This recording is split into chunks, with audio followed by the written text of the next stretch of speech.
Okay, so delete the cube. Actually, just select it this time and go to the modifiers and add the ocean modifier. Increase the resolution a bit, and then if you play back the animation, you'll see that nothing happens. So go to the time parameter, set a keyframe on frame 1, and then go to the end of the animation, and then move the time parameter forward quite a bit and set another one. Select both of the keyframes, change the interpolation to linear. This makes it move at a constant rate with no speed ramping. So now add a plane, scale it up a bit, and then subdivide it a bunch. Go to the modifiers and add a displace modifier. Add a new texture, and then click this to show the texture in the texture tab. Then under type, add a Verona, and then increase the size, and then go back to the modifier tab and increase the strength. Now move the render camera somewhere that looks good, and move that other thing, I guess. And then add a subdivision modifier to smooth it out. Right click and click Shade Smooth. Go to the render tab and change the render engine to cycles. Now click on the rendered view button thing. It looks pretty bad. Now select the water, go to the shading tab, add a new material, drop the roughness down all the way, and then add a noise texture connected to a bump node connected to the normal input. And then just like change the distance and strength until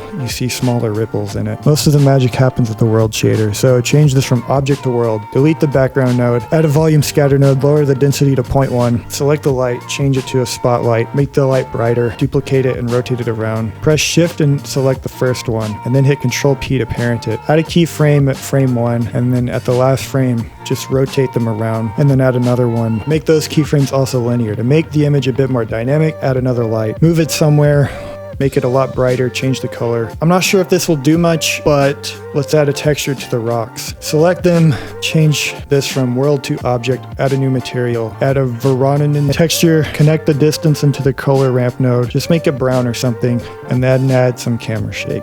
That's it, bye.